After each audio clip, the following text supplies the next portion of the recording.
नमस्कार दोस्तों, welcome to valuation. दोस्तों वैल्यूएशन में आज हम डिस्कस करेंगे कि जब भी ईपीएस की मिनिमम पेंशन बढ़ाकर 7,500 प्लस डीए किए जाने की डिमांड उठती है, तब ईपीएफओ ये कहता है कि ईपीएस का जो फंड है वो डेफिसिट में है, नुकसान में है। दोस्तों आज के इस वीडियो में मैं लॉजिकल कैलकुलेशन करके आपको बताऊंगा कि क्या सच में ईपीएस का फंड नुकसान में है या एक्चुअली सरकार इससे बहुत ज्यादा प्रॉफिट कमा रही है, एक परमानेंट फंड क्रिएशन कर रही है जो सरकार के पास हमेशा के लिए रह जाता है। अब दोस्तों होता यह है कि ईपीएस जो है एक कॉन्ट्रीब्यूटरी डिफाइंड स्कीम है, जहां पर हर महीने कितना पैसा आपके अकाउंट से कटेगा वो यहां पर तय है। तो दोस्तों ईपीएस में एम्प्लॉयर की कंट्रीब्यूशन से हर महीना कुछ ना कुछ पैसा ईपीएस फंड में जमा हो जाता है। स्टार्टिंग में ये 417 रुपए था, फिर ये बढ़ के 571 रुपीज हो गया और 2014 के बाद बढ़ के दोस्तों ये हो गया 1250 रुपए। और जब तक एक आदमी 58 की एज तक पहुंचता है तब तक लाखों रुपए ईपीएस के पास जमा हो जाता है और 58 की एज से आपको एक पेंशन फॉर्मूला के बेसिस पे एक पेंशन दे दी जाती है जो इसी फंड में से निकाल के आपको दी जाती है। और साथ ही साथ ये फंड ग्रो भी होते रहता है क्योंकि ये पैसा इन्वेस्टेड रहता है। अब बात ये है कि क्या एक आदमी के जिंदगी में ये फंड पूरी तरह से खत्म हो जाता है, और अगर खत्म हो जाता है तो क्या सच में ईपीएफओ नुकसान में है, या ये फंड कभी भी खत्म नहीं होता और आदमी के मर जाने के बाद ये पैसा क्योंकि ईपीएफओ के पास रह जाता है ये उनका परमानेंट ग्रोथ फंड बन जाता है। ऐसी भी धारणा है, उसको दोस्तों आज हम इस वीडियो में डिटेल में जानने की कोशिश करेंगे कि क्या सच में ईपीएस फंड को लेकर ईपीएफओ नुकसान में है या सरकार के लिए एक बहुत बढ़िया फंड का सोर्स ईपीएस हो सकता है। इसके बारे में एक लॉजिकल डिटेल कैलकुलेशन वीडियो आज मैं आपके सामने लाया हूं। तो चलिए दोस्तों शुरू करते हैं आज का हमारा वीडियो, जहां पर हम डिटेल में देखेंगे कि क्या जो हमारा पैसा है वो ईपीएफओ के पास परमानेंटली रह जाता है या वो पूरा पैसा हमको मिल जाता है। क्या हम फायदे में है या ईपीएस फायदे में है, या अगर ईपीएफओ फायदे में है तो भाई फिर हमारी मिनिमम पेंशन बढ़ क्यों नहीं रही है। इन सब सवालों का जवाब ढूंढने के लिए चलिए शुरू करते आज का हमारा वीडियो।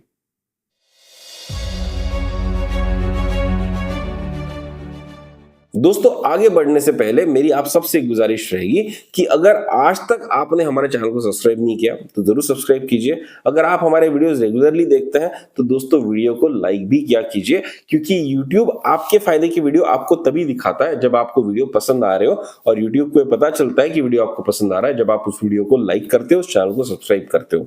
तो दोस्तों आज तक अगर आपने चैनल को सब्सक्राइब नहीं किया तो जरूर सब्सक्राइब कीजिए। वैल्यू एडिशन में हमारी कोशिश रहती है कि सीनियर सिटीजन्स की मदद के लिए जितने भी वीडियो हम बना सके वो हम बनाए, पूरे क्लैरिटी के साथ बनाए, चाहे वो रिटायरमेंट की बात की फाइनेंशियल प्लानिंग के हो, चाहे वो प्रॉपर्टी मैनेजमेंट के हो, चाहे वो उनको मेडिकल बेनिफिट्स किस तरह से सस्ते में मिल सकते हैं इसके लिए हो, चाहे ईपीएस से रिलेटेड मिनिमम पेंशन या हायर पेंशन से रिलेटेड जो डाउट है वो क्लियर करने के लिए हो। तो दोस्तों वैल्यू एडिशन आपका चैनल है, आपके फायदे का चैनल है, और अगर आप इसके नोटिफिकेशंस रेगुलरली पाना चाहते हैं तो उसके लिए दोस्तों आपको ये चैनल सब्सक्राइब करना होगा। आज तक अगर आपने इस वीडियो को सब्सक्राइब नहीं किया, इस चैनल को सब्सक्राइब नहीं किया तो जरूर सब्सक्राइब कीजिए, क्योंकि ऐसे ही वीडियो जब हम बनाते हैं तो वो आपके नोटिफिकेशन फीड पर तभी आएंगे जब इस चैनल को आप सब्सक्राइब करेंगे। तो चलिए दोस्तों अब हम आगे बढ़ते हैं हमारे आज के टॉपिक के ऊपर, डिटेल कैलकुलेशंस के ऊपर। अब दोस्तों जैसे कि आप स्क्रीन पर देख पा रहे हैं, आज के इस वीडियो में मैं आपको 5 सिनेरियो बताऊंगा।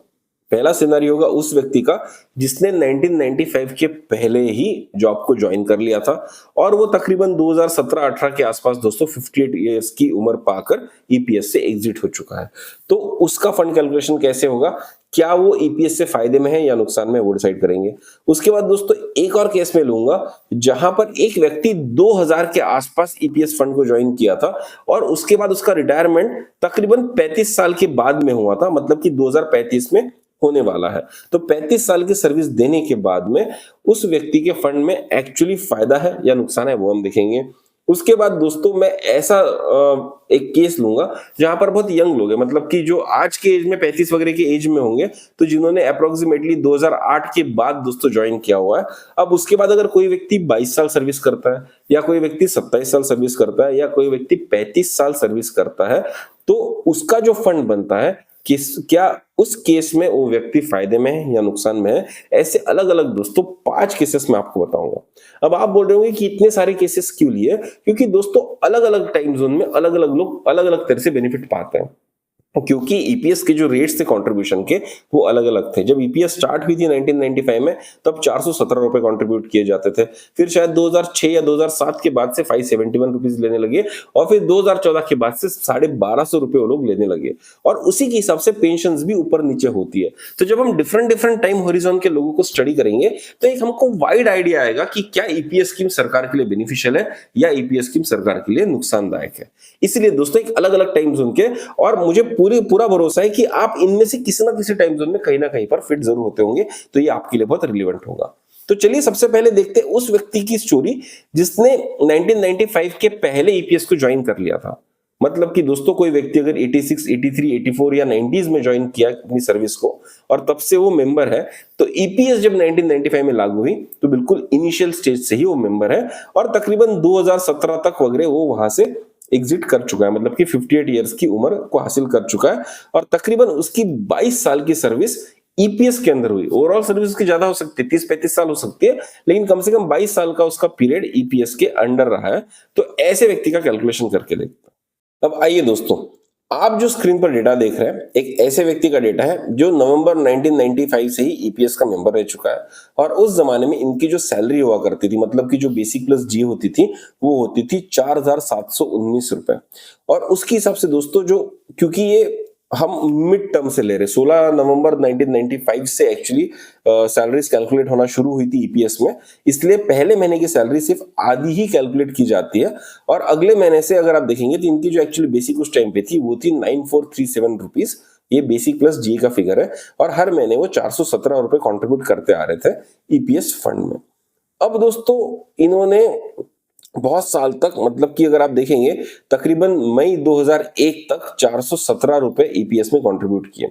उसके बाद ईपीएस ने सीलिंग्स बढ़ाई और सीलिंग बढ़ाने की वजह से 541 रुपीज हर महीने उनके अकाउंट से शिफ्ट होने लगे ईपीएस में। तो ये जो 541 रुपीज का जो किस्सा है ये चला तकरीबन 1 सितंबर 2014 तक और सितंबर 2014 में फिर से ईपीएस ने सीलिंग बढ़ा दी और उसके बाद जो कंट्रीब्यूशन इनके अकाउंट में होने लगे वो लगे 1250 रुपए का कंट्रीब्यूशन।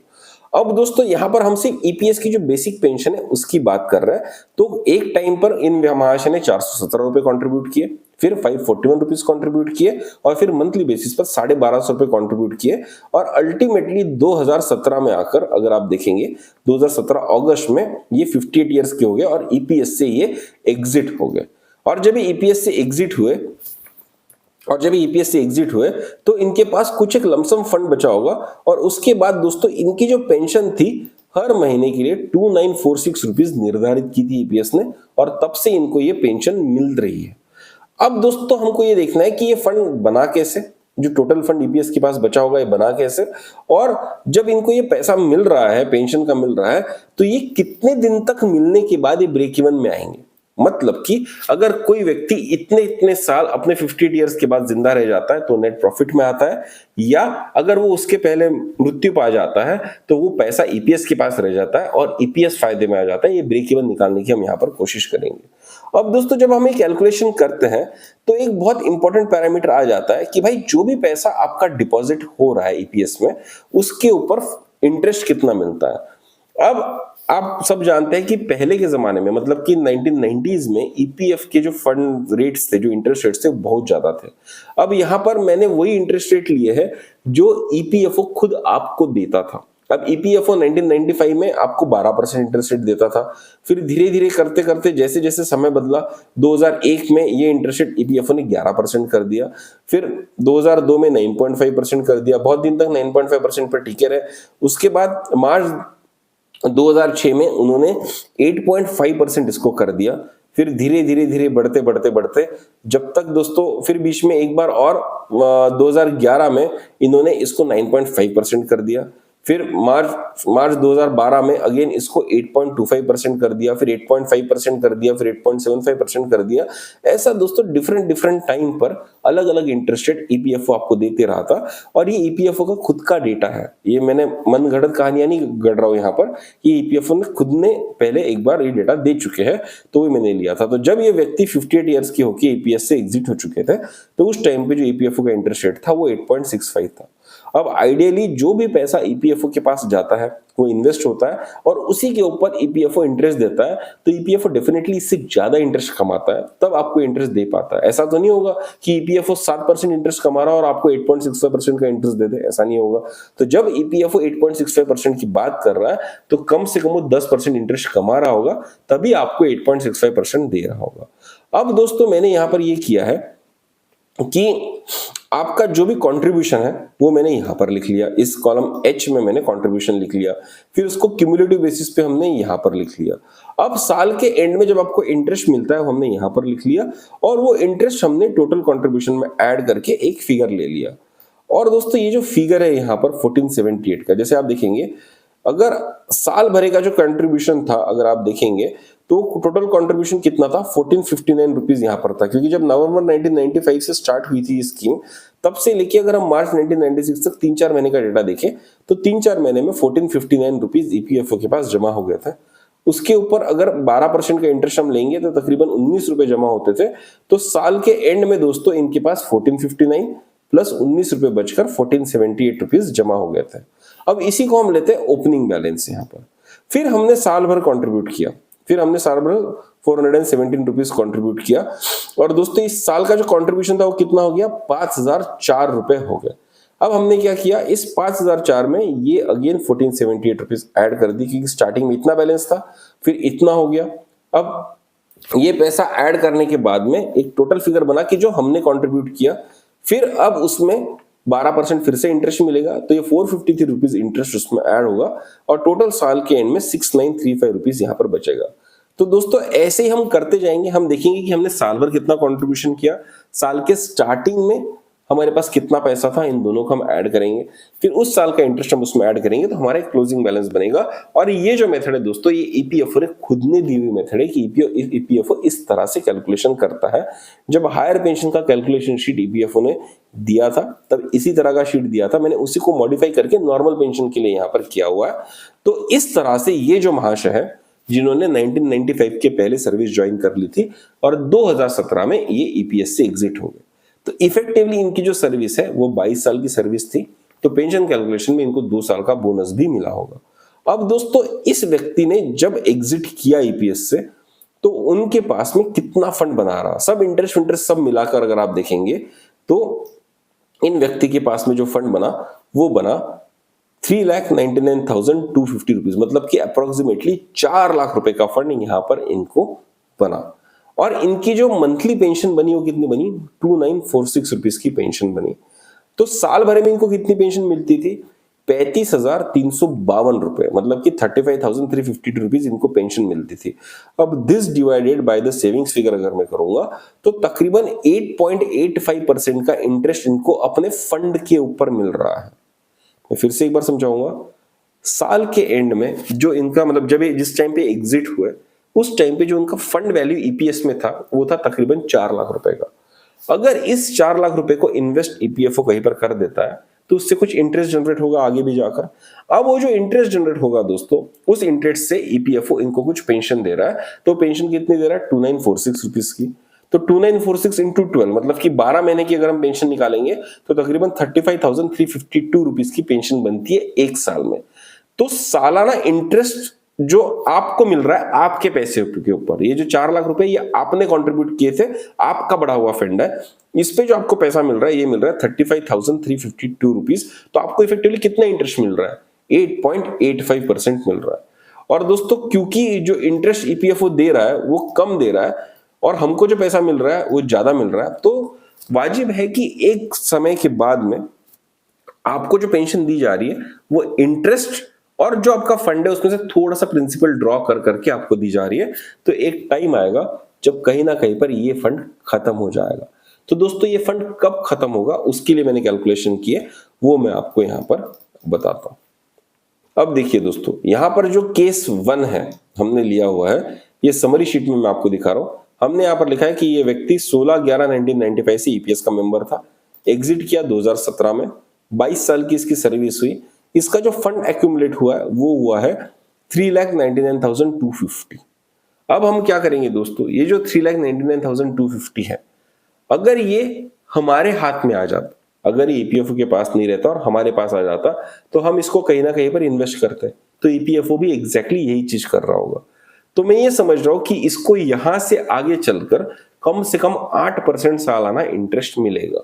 और दोस्तों आज की इस दुनिया में 8% सालाना इंटरेस्ट मिलना कोई मुश्किल बात नहीं। स्पेशली 2017 से अगर आप देखें तो 2017 से लेकर 2035 या 2040 तक का फिगर देखेंगे तो मार्केट्स में इन्वेस्ट करके जिस तरह से ईपीएफओ करता है 8% इंटरेस्ट कमाना बिल्कुल फिजिबल है। हो सकता है सामने जाके इंटरेस्ट रेट कम हो जाए। तो मैं बता दूं 2017 से लेके 2025 अगर आप देखेंगे तो ईपीएफओ ने तकरीबन 10% से ज्यादा का सालाना इंटरेस्ट कमाया होगा अपने इन्वेस्टमेंट से, और आगे जाकर हो सकता है कि वो 8% पे आ जाए, 6% पे आ जाए, 5.5% पे आ जाए। तो ऑन एन एवरेज अगर अगले 20 से 25 साल का फिगर में देखूंगा तो ऑन एन एवरेज सालाना ईपीएफओ को 8% का इंटरेस्ट रेट इस केस के लिए जरूर मिल सकता है।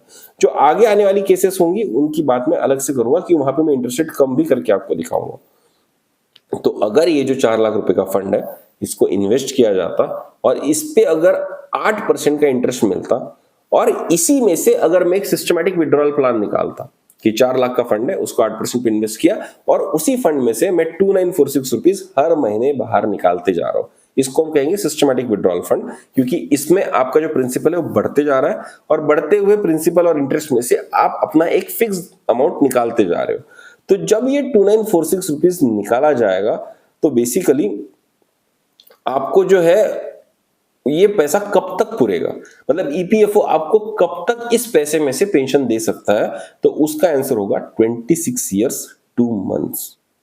अगर मैं एज वाइज बताऊं कि ये आदमी 58 की एज से एग्जिट हो गया, उस टाइम पे 4 लाख रुपए थे, उसके 4 लाख रुपए के ऊपर ईपीएफओ हर साल 8% का इंटरेस्ट कमा रहा है और उसको उसी में से 2946 रुपीज दे रहा है, तो ये फंड जीरो कब हो जाएगा?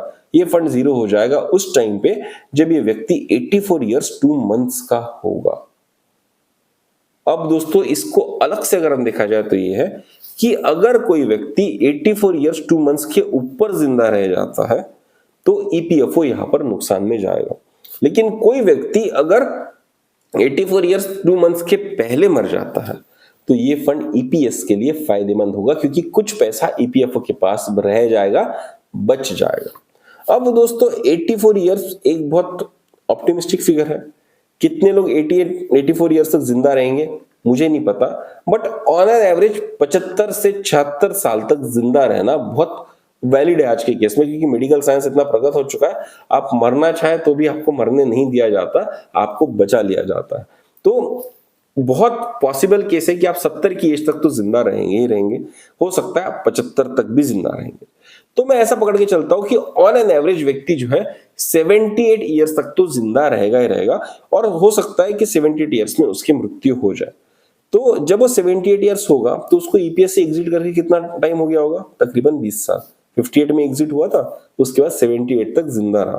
तो दोस्तों अगर हम पकड़ते हैं कि ऑन एन एवरेज लोग 78 ईयर्स की उम्र में खत्म हो जाता है, मृत्यु को पा जाते हैं या स्वर्गवासी हो जाते हैं, तो वहां पर ईपीएस के पास कितना पैसा बच जाता है? तो दोस्तों अगर ये व्यक्ति जो 2017 में ईपीएस से एग्जिट हुए, 22 साल की इनकी सर्विस काउंट हुई है, इनका 4 लाख का फंड था जो 8% से ग्रो हो रहा था, 2946 पे इसकी पेंशन मिल रही थी, अगर वो व्यक्ति 78 में अगर एक्सपायर हो जाता है तो ईपीएस के पास तकरीबन 1,73,000 रुपीज बच जाता है। अब इस फंड से क्या होगा? इस फंड से आपकी जो स्पाउस है उनको 50% पेंशन दी जाएगी, मतलब इनको अगर 2946 पेंशन थी तो तकरीबन 1500 रुपए तक की पेंशन मैडम को मिलेगी। अब मैडम को हाफ पेंशन मिलेगी, तो हाफ पेंशन में मैं डेफिनेटली कह सकता हूं कि ये फंड कभी भी खत्म नहीं हो सकता, क्योंकि अब जब आप फुल पेंशन ले रहे थे तो आपको कितना इंटरेस्ट मिल रहा था? 8.85%, लेकिन जब आपसे 1500 पेंशन मिलेगी तो आपको तकरीबन 4.42% मिलेगा, और आपको जो इंटरेस्ट मिलना है सालाना आपके फंड के ऊपर वो मिलना है 8% का। तो आपको जो मिलना है वो ज्यादा है और ईपीएस को जो देना है वो कम है। तो ईपीएस को जो मिल रहा है वो ज्यादा, ईपीएस को जो देना है कम है, तो डेफिनेटली ईपीएस फायदे में रहेगा। तो ये फंड कभी भी एक्सपायर नहीं होगा। मैं एक फैक्ट आपको बहुत क्लियर कर देता हूं कि स्पाउस को जब हाफ पेंशन मिलती है तो तब फंड कभी भी एक्सपायर नहीं होगा, ये फंड हमेशा बढ़ते ही जाएगा। तो दोस्तों आप अगर 78 उम्र की एज में स्वर्गवासी हो जाते हैं तो आप ईपीएस के पास पता है कितना फंड छोड़ के जाएंगे? आप तकरीबन 1,73,000 रुपीज का फंड छोड़ के जाएंगे। तो नॉर्मल पेंशन में भी अगर ईपीएस ये कहता है या ईपीएफओ ये कहता है कि भाई वो डेफिसिट में है, तो ये बात मैं मान नहीं सकता हूं। बिल्कुल मानने लायक बात ही नहीं है, क्योंकि कैलकुलेशन एकदम क्लियर है यहाँ पर। आप जो भी पैसा छोड़ते हो उसी में से आपको पेंशन मिलती है, और एंड में ऑन एन एवरेज अगर कोई व्यक्ति 78 ईयर्स तक जिंदा रह जाता है और उसके बाद उसकी मृत्यु हो जाती है, तो भी कुछ ना कुछ फंड वो ईपीएस के लिए छोड़ के जा। अब दोस्तों ये पैसे का क्या होता है, ये पैसा हर साल ईपीएस की किटी में ऐड हो जाता है और परमानेंटली सरकार का हो जाता है। और परमानेंटली जब सरकार का हो जाता है तो सरकार कैसे कह रही है कि सरकार इस पे नुकसान में है, क्योंकि सरकार अब इस फंड के ऊपर इंटरेस्ट कमा रही होगी, अगले 20 साल में करोड़ों रुपए का फंड बन जाएगा, क्योंकि इसमें से कुछ भी अब देना नहीं है किसी को। हो गया दोस्तों। तो एक पहला केस मैंने लिया उन लोगों के लिए जो 2017-18 में रिटायर हो चुके हैं। और दोस्तों अगर आप इसके बाद थोड़ा सा एज बढ़ा भी लेंगे, 2025-22 तक भी आएंगे, तो आपका कंट्रीब्यूशन भी बढ़ जाएगा और आपको जो मिलने वाली पेंशन है वो भी बढ़ जाएगी, लेकिन कैलकुलेशन ऑलमोस्ट सिमिलर रहेंगे।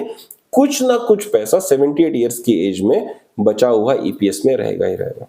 अब चलिए एक केस लेते हैं कि किसी व्यक्ति ने 2008 में ज्वाइन किया था। चलिए पहले मैं आपको 2000 वाला केस बताया, तो मतलब कंटिन्यूटी में हम रहेंगे। अगर कोई व्यक्ति साल 2000 में ईपीएस को ज्वाइन करता है और उसके बाद उसकी 35 साल की सर्विस है, मतलब कि कोई व्यक्ति 22, 23, 24 साल की उम्र में सर्विस ज्वाइन कर गया और जब तक वो है तब तक उसकी सर्विस जो है तकरीबन 35 साल की सर्विस हो गई। ऐसे व्यक्ति के बारे में दोस्तों हम यहाँ पर डिस्कस करने की कोशिश करेंगे। तो आइए दोस्तों मैं आपको डेटा दिखाता हूं कि ऐसे व्यक्ति की जब हम बात करेंगे जो साल 2000 में ज्वाइन किया है, तो उसका जो कंट्रीब्यूशन हुआ वो होगा दोस्तों, पहले तो 417 रुपए उसके जाएंगे क्योंकि उस टाइम पे वो लिमिट थी। फिर 2001 से इसका 541 रुपीज हो जाएगा। फिर 2014 से इसका जो कंट्रीब्यूशन होगा वो तकरीबन 1250 रुपए हो जाएगा दोस्तों। और जब मैं सिमिलर कैलकुलेशंस करता हूँ कि भाई हर महीने में जो उसको पैसा मिलता है उसको मैं ऐड कर लेता हूँ, क्यूमुलेटिव कंट्रीब्यूशन निकाल लेता हूँ, और कंट्रीब्यूशन निकालने के बाद उसमें जो इंटरेस्ट मिलता है जो उस टाइम के रिलेवेंट रेट्स थे वो मैं लेता हूँ, और वहां से जो टोटल क्लोजिंग बैलेंस बनता है वो मैं इस तरह से निकालता हूँ। साल भर का कंट्रीब्यूशन उसमें इंटरेस्ट में ऐड करता हूँ और फिर यहाँ पर मैं क्लोजिंग बैलेंस लेता हूँ। इसी क्लोजिंग बैलेंस को मैं आगे ले जाता हूँ, फिर साल भर का जो कंट्रीब्यूशन है मैं इसमें ऐड करता हूँ, फिर उसके ऊपर इंटरेस्ट निकालता हूँ और उससे क्लोजिंग बैलेंस लेता हूँ। तो ऐसा जब मैं करता हूँ दोस्तों, तो जो एंड फिगर बनता है, एंड फिगर पता है दोस्तों इस व्यक्ति का कितना बनता है? जब इंटरेस्ट मिला के जो 35 साल का कंट्रीब्यूशन साल 2000 में ज्वाइन किया हुआ व्यक्ति जो 2035 में ईपीएस से एग्जिट होने वाला है, उसका तकरीबन 16,30,432 रुपए, 16,30,432 रुपीज यहाँ पर बनता है। अब इसमें कुछ अजम्पशंस भी मेरे होंगे, क्योंकि साल 2025 तक तो दोस्तों मेरे पास डेटा है कि ईपीएस कितना इंटरेस्ट रेट देता था। आज तक का हमारे पास डेटा है 8.15 का, तो मैं सोचता हूं कि अगले 2-3 साल भी दोस्तों 8.15% मिलेगा। उसके बाद हो सकता है कि सरकार इसको कम कर दे, क्योंकि ईपीएस के जो ईपीएफओ के जो रेट्स है प्रोविडेंट फंड के वो धीरे धीरे कम होते जा रहे हैं। तो फिर 8% कुछ 2-3 साल मिलेगा। उसके बाद मैं सोचता हूँ कि और 2-3 साल बाद 7.8% कर देगा, और फिर कुछ साल बाद दोस्तों 7.6% हो जाएगा, और तकरीबन 2035 में जो ईपीएफ का पीएफ का रेट रहेगा वो तकरीबन 7.6% सालाना का रह सकता है। और ये बहुत लॉजिकल कंक्लूजन मैंने यहाँ पर किया, क्योंकि रेट्स इसी तरह से 0.2-0.3% से कम ज्यादा होते आ रहे हैं ऐतिहासिक तरीके। तो हिस्टोरिकली जब ये डेटा हमारे पास है तो हम वही डेटा यहाँ पर लेकर चलेंगे और उसी के बेसिस पे अजम्पशंस करेंगे। थोड़ा बहुत प्लस माइनस हो सकता है पर फिगर्स में खास फर्क नहीं पड़ेगा। समझ लीजिए अगर ये रेट बहुत कम हो गया और 7% हो गया तो क्या होगा, ये जो 16 लाख रुपए 15 लाख रुपए बन जाएगा, और कुछ खास डिफरेंस होना नहीं है यहाँ पर। ठीक है, तो ऐसे व्यक्ति के लिए जब हम कैलकुलेशन करेंगे तो क्या रिजल्ट आता है वो देखते हैं। अब समरी में जब हम आएंगे तो यहाँ जो आपको केस 4 दिख रहा है ये इस व्यक्ति का केस है जो साल 2000 में ज्वाइन हुआ था और 2035 में एग्जिट किया था। इससे 35 साल की सर्विस दी और एंड में इसके पास जो पैसा बचा वो बचा 16,30,000 रुपए 432 रुपए, मतलब कि 16,30,432 रुपीज। और मैं एक्सपेक्ट करता हूँ कि इसको आने वाले अगले 20-30 साल के लिए 6% का इंटरेस्ट रेट मिलेगा। अब आप बोल रहे होंगे कि भाई आने वाले समय में इतना इंटरेस्ट रेट मिलेगा? बिल्कुल मिलेगा, मैं आपको बताता हूँ। आज हमारे मार्केट्स में अगर आप देखेंगे भारत में 10% रिटर्न निकालना बहुत आसान है किसी भी बड़े फंड मैनेजर के लिए। एक छोटे आदमी के लिए नहीं होगा, लेकिन फंड मैनेजर के लिए 10% का रिटर्न निकालना बहुत वाजिब है। लेकिन आने वाले समय में जैसे जैसे हम ग्रो करेंगे वैसे वैसे इकोनॉमी के इंटरेस्ट रेट कम होते जाएंगे, ये बात मैं मानता हूँ। तो मैं ऐसा अज्यूम करता हूँ कि आज 10% मिल रहा है, 2035 में आते आते तकरीबन 9-8.5% मिलेगा, फिर 2045 में आते आते तकरीबन 7% मिलेगा, और 2055 तक आते आते हो सकता है कि 5% 5.5% ही उसको इंटरेस्ट रेट मिल सके। और अगर आप इन सब का एवरेज निकालेंगे तो एवरेज तकरीबन 6% का आएगा। आप बोलेंगे यार 6% कैसे हो सकता है? मैं आपको बता दूं, अमेरिका जैसा कंट्री जो बहुत प्रगत कंट्री है, जहां पर उनकी जीडीपी 2% से ग्रो करती है और उनके बैंक के इंटरेस्ट रेट भी 2-2.5% के होते हैं, वहां पर भी जो पेंशन फंड मैनेजर है वो 7 से 8% आज निकाल पा रहे हैं। तो क्या हमारे फंड मैनेजर 6% नहीं निकाल पाएंगे सेम सिचुएशन में? बिल्कुल निकाल पाएंगे, आप बिल्कुल भरोसा कीजिए मेरे ऊपर। फाइनेंस का सेंस यही कहता है कि इट विल बी पॉसिबल। तो दोस्तों, अगर ये फंड जो ये व्यक्ति 16,30,432 रुपए का ईपीएफओ के पास छोड़ जा रहा है, इस पे अगर ईपीएफओ कंटिन्यूअसली 6% पर एनम का इंटरेस्ट कमाती है ऑन एन एवरेज, और उसमें से 7,500 रुपए वो ईपीएस पेंशनर को दे रही है मंथली, तो दोस्तों ये फंड पता है कब तक चलेगा? ये फंड परपेचुइटी में चलेगा, ये कभी खत्म ही नहीं होगा। ये फंड कभी भी खत्म नहीं होगा। और दोस्तों, इतना पैसा इनको देने के बाद भी अगर ये व्यक्ति 20 साल बाद स्वर्गवासी हो जाते हैं, तो पता है ईपीएफ के पास कितना फंड बचेगा? तकरीबन 18 लाख रुपए का फंड बचेगा। मतलब जितना इस व्यक्ति ने जमा किया था उसके बराबरी का या उससे ज्यादा ही फंड ईपीएफ के पास पहुंचेगा। और 7,500 पेंशन देने के बाद भी ईपीएफओ कभी भी नुकसान में नहीं आएगा। ये पैसा ईपीएफओ के पास रह जाएगा और वो परमानेंटली ग्रो होने वाला पैसा है। आइडियली इस व्यक्ति के मृत्यु के बाद में ये पैसा उनके बच्चों को वापस कर देना चाहिए, बट क्या ईपीएस में ऐसा कोई प्रोविजन है? बिल्कुल भी नहीं। ये पैसा सरकार के पास पहुंच जाता है। तो एक बात बताइए, यहां पर जो मैंने आपको पहला केस बताया था, यहां पर भी अगर ऑन एन एवरेज लोग 78 ईयर्स की, 78 बहुत बड़ा फिगर बोल रहा हूं मैं, 78 तक कितने लोग जिंदा रहेंगे मुझे नहीं पता, पर मैं पकड़ के चल रहा हूं कि लोग 78 तक जिंदा रहेंगे। तो पहले केस में भी तकरीबन 17 लाख रुपए, 1,73,000 रुपए वो बंदा छोड़ के जाएगा। ईपीएस इसमें भी प्रॉफिट में है। दूसरे केस में तो ढड़ल्ले से प्रॉफिट में है, क्योंकि जितना पैसा वो छोड़ के जा रहा है उतना ही पैसा ईपीएफ के पास बच जा रहा है ना। और इफेक्टिवली मैं आपको बताऊंगा, जब मैं दूसरा केस स्टडी भी लूंगा 35 साल वाला, जो 2008 में यंग लोग जो ज्वाइन करेंगे उसके बाद से, तो तब भी आप देखेंगे कि ये नेवर वाला ही केस आता है, जब भी मतलब ये फंड कभी भी खत्म नहीं हो सकता है। तो आप देखेंगे ईपीएफओ इन जनरल फायदे में ही है। तो चलिए आइए मैं आपको वो केस भी दिखाता हूं जहां पर किसी व्यक्ति ने साल 2008 में ज्वाइन किया और वहां से वो तकरीबन 35 साल की सर्विस करने वाला है।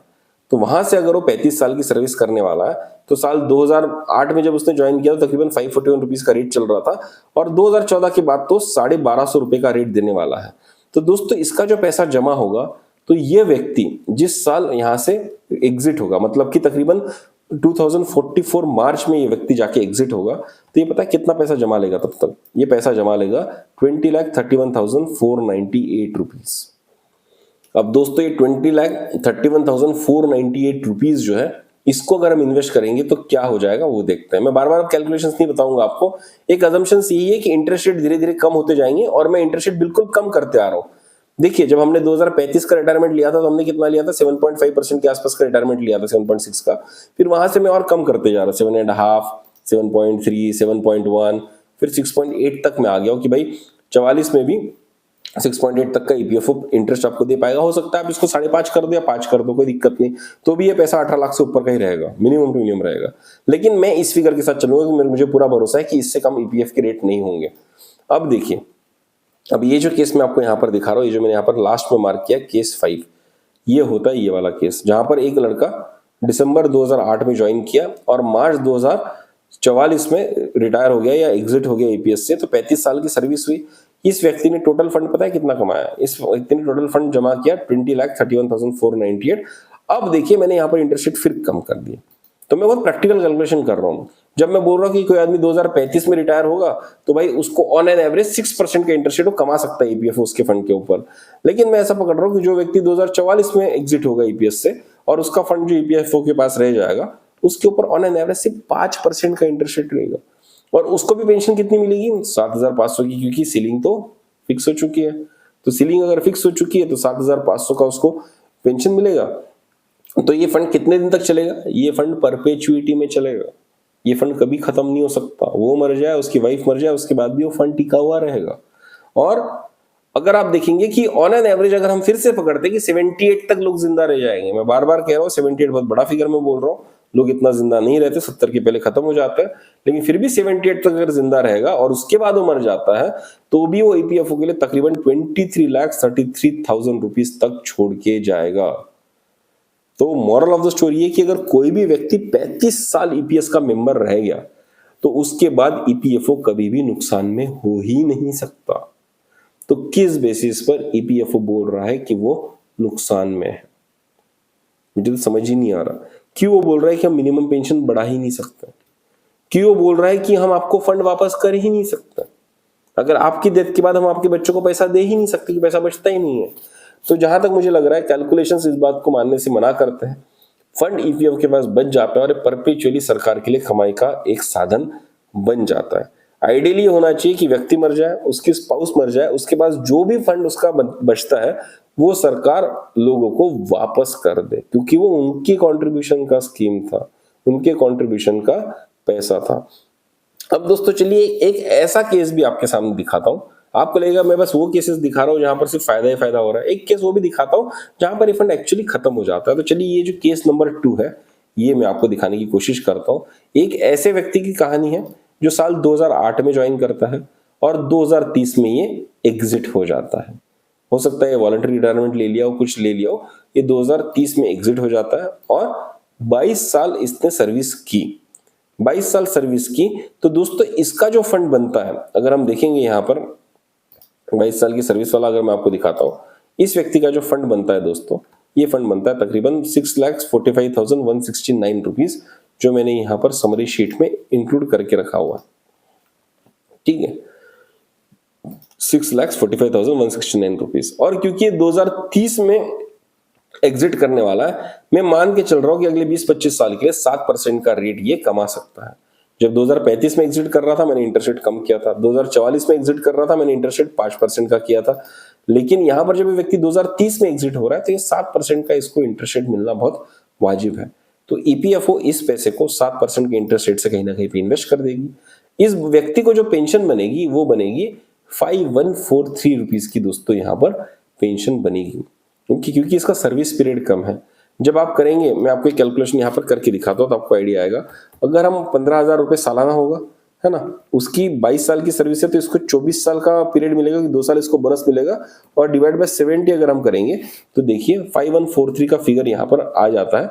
वही फिगर मैंने दोस्तों यहाँ पर डाला हुआ है, तो इसको ये पेंशन मिलेगी। तो दोस्तों इसको जो इसका डिपॉजिट किया हुआ फंड है वो कितने दिन तक चलेगा? वो चलेगा सिर्फ और सिर्फ 18 ईयर्स 1 मंथ तक। मतलब कि जब ये व्यक्ति 76 ईयर 1 मंथ के हो जाएंगे तब ये फंड पूरी तरह से खत्म हो जाएगा। अगर व्यक्ति इसके पहले स्वर्गवासी हो जाता है तो ये फंड ईपीएफओ के पास रहेगा, वैलिड फंड रहेगा, प्रॉफिटेबल रहेगा। लेकिन अगर ये व्यक्ति 76 ईयर से ज्यादा जिंदा रह जाता है तो ईपीएफओ यहाँ पर नुकसान में आएगा।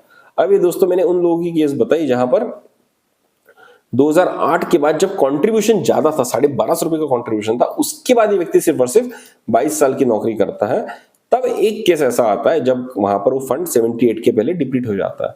अब यहाँ पे 2-3 चीजें हमको समझने की जरूरत है कि पहली बात तो कितने लोग 76 ईयर्स तक जिंदा रहेंगे, ये फिगर देखने की जरूरत है। मैक्सिमम लोग 70 तक खत्म हो जाएंगे, लेकिन चलिए क्योंकि हमने अजम्पशन 78 का किया था हम ये बात मान लेते हैं।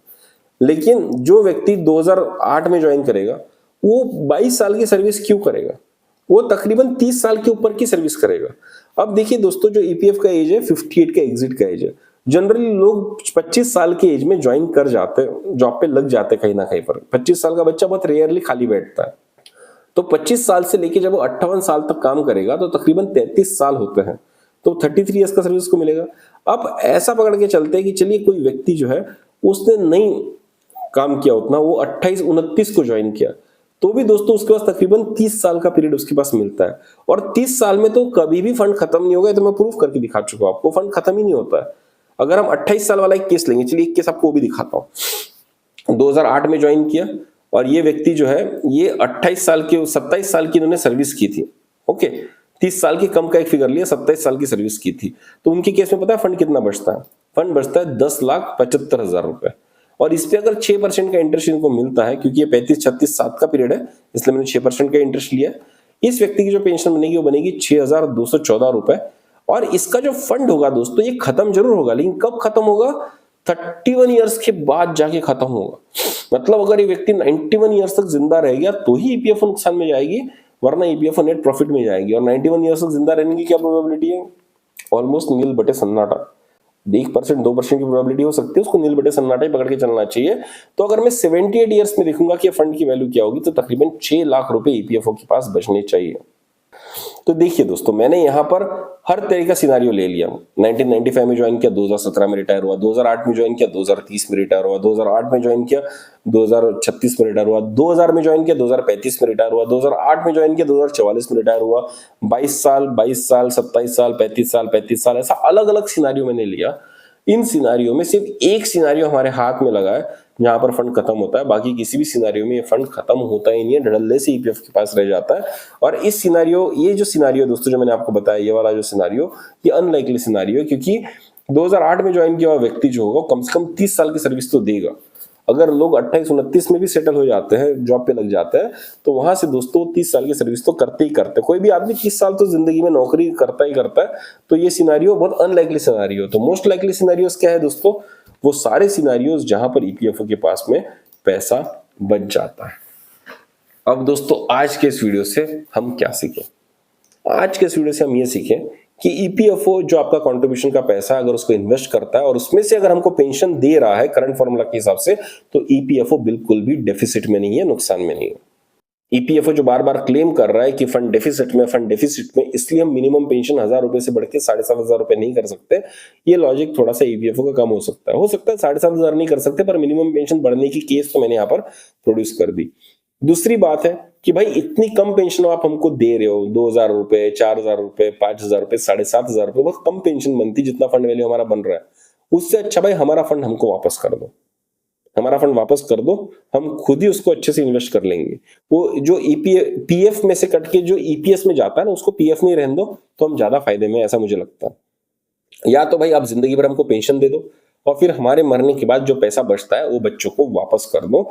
ये तीनों केसेस यहाँ पर लॉजिकली प्रूव होते हैं। और मैं बता रहा हूं, अगर ये कोर्ट में डेटा लेके जाएगा तो कोर्ट में डेटा बिल्कुल स्टैंड भी करेगा।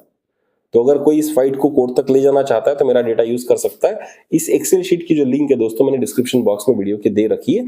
ये हर उस व्यक्ति के लिए काम में आ सकती है जो कोर्ट में जाके अपने हक के लिए लड़ने की कोशिश करना चाहता है। अब दोस्तों, मैं उम्मीद करता हूं इस वीडियो ने आपकी जिंदगी में छोटा सा वैल्यूएशन किया होगा। तो दोस्तों, इसी तरह की वीडियो मैं आपके लिए लाते रहता हूं, लेकिन जब मैं इतनी मेहनत करके, इतना कैलकुलेशन करके आपके लिए वीडियो लाता हूं, आपके लिए फाइट कर रहा हूं, आपको वो हथियार दे रहा हूं जिससे आप आगे की लीगल लड़ाई लड़ सकते हैं, तो ये आपका कर्तव्य भी बनता है कि ऐसे वीडियोस को आप प्रमोट करें, शेयर करें, ऐसे चैनल्स को आप सब्सक्राइब करें। तो दोस्तों, अगर आपको ये वीडियो पसंद आया हुआ तो मुझको कमेंट बॉक्स में कमेंट करके जरूर बताइएगा कि आपको इस वीडियो की सबसे अच्छी बात क्या लगी। अगर मैंने कोई पॉइंट छोड़ दिया तो डेफिनेटली वो भी आप मुझे कमेंट बॉक्स में बता सकते हैं।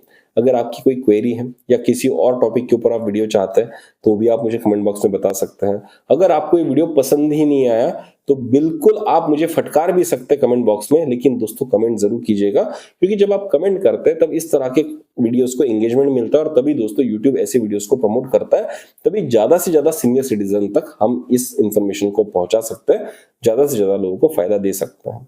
तो दोस्तों, वैल्यू एडिशन सीनियर सिटीजन की सेवा में तत्पर एक चैनल है जो आपके फायदे के लिए जो भी डेटा होगा, जो भी वीडियो होगा आपके सामने लाएगा, आपकी फाइट में आपको मदद करने के लिए हेल्प करेगा।